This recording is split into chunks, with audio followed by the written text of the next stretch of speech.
1 Samuel chapter 23. When David was told, "Look, the Philistines are fighting against Keilah and are looting the threshing floors," he inquired of the Lord, saying, "Shall I go and attack these Philistines?" The Lord answered him, "Go, attack the Philistines and save Keilah." But David's men said to him, "Here in Judah we are afraid. How much more then if we go to Keilah against the Philistine forces?"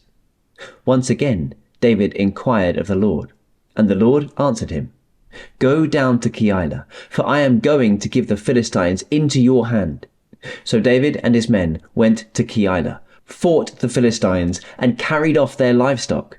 He inflicted heavy losses on the Philistines and saved the people of Keilah.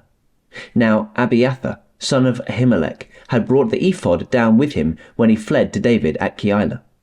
Saul was told that David had gone to Keilah, and he said, "God has delivered him into my hands, for David has imprisoned himself by entering a town with gates and bars." And Saul called up all his forces for battle to go down to Keilah to besiege David and his men. When David learned that Saul was plotting against him, he said to Abiathar the priest, "Bring the ephod." David said, "Lord God of Israel, your servant has heard definitely that Saul plans to come to Keilah and destroy the town on account of me. Will the citizens of Keilah surrender me to him? Will Saul come down, as your servant has heard? Lord God of Israel, tell your servant." And the Lord said, "He will." Again David asked, "Will the citizens of Keilah surrender me and my men to Saul?" And the Lord said, "They will." So David and his men, about 600 in number, left Keilah and kept moving from place to place. When Saul was told that David had escaped from Keilah, he did not go there. David stayed in the wilderness strongholds and in the hills of the desert of Ziph.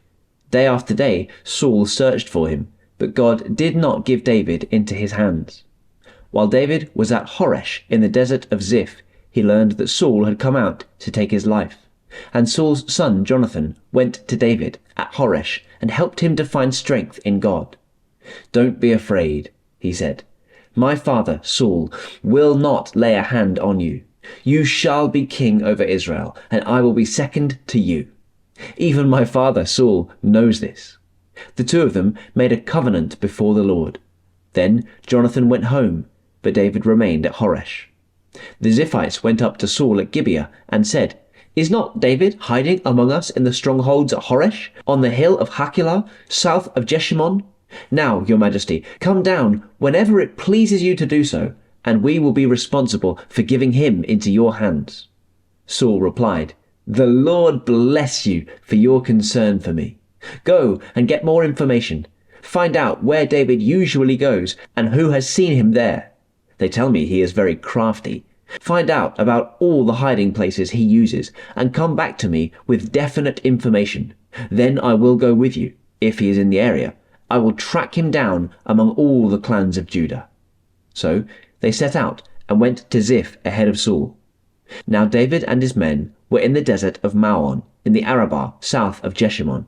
Saul and his men began the search, and when David was told about it, he went down to the rock and stayed in the desert of Maon. When Saul heard this, he went into the desert of Maon in pursuit of David. Saul was going along one side of the mountain, and David and his men were on the other side, hurrying to get away from Saul. As Saul and his forces were closing in on David and his men to capture them, a messenger came to Saul, saying, "Come quickly, the Philistines are raiding the land." Then Saul broke off his pursuit of David and went to meet the Philistines. That is why they call this place Selah Hamalakoth, and David went up from there and lived in the strongholds of En-Gedi.